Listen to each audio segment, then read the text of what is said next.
njyewe narigeze Rubavu noneho twicaranye bigikapu abari bari kwishyura ndi kubona bafite amafaranga nanjye ndakirwa nzi ngo ni amafaranga nibye ndaje ngazi Musanze njya gufata icyo kunywa ngiye kwishyura asohokamo inzoga ugiye kwishyura asohokamo inzoga yena inje muri butike cyo guhaha umujyamo sinzi byaragiye kwishyura funguye agakapu mbona havuyemo inzoka igenda se iri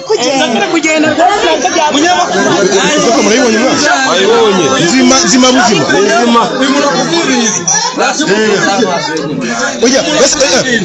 ikibazo ni kimwe kuri kuzenguruka amafaranga gusa yego nyine yamufashe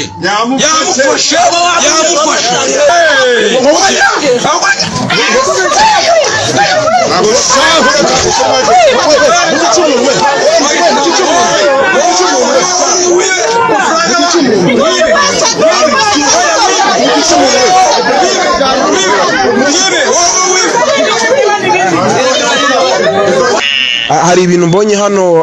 i Musanze ahantu hafi mu birunga hari umugore ngo yibye igikapu ngo yakibye Rubavu ubwo rero sinzi ese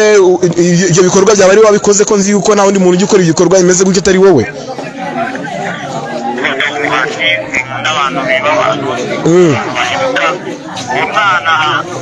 abantu bari mu bwato bari gutembera ubwo barimo batembera batwara igikapu ni wabikoze bino bintu batwara igikapu banitabaje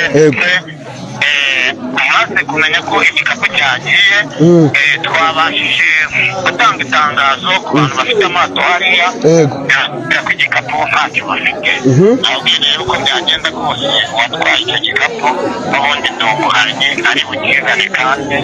n'ibyo yaguze n'ayo mafaranga yatwaye tuzi y'uburyo kubera yuko ntabwo biri bumurikire ahise rero nohereza ihembe ryanjye karondoze nshyiramo ababyeyi nohereza nyajyabyi hano kohereza inzoka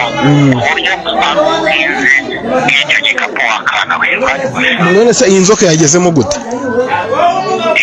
njya kwa radiya aho nta makurambere wakana muganga ari kubigutegeka giko ubwo se wafata igikapu kirimo inzoka arabunye nakoreza umutima mu kirere muga ngo arakoreza umutima mu kirere ngiye mfata igikapu kirimo inzoka wa mugabo nawe uri kugenda nawe uri umugenzi wa mugabo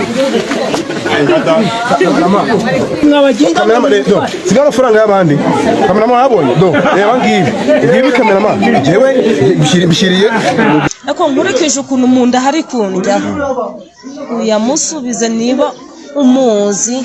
ariko njye ntago muzi ntago muzi ikira gukora ubwo rero no gutumikira yewe hari ikibazo ariko umunsi abiri imbabazi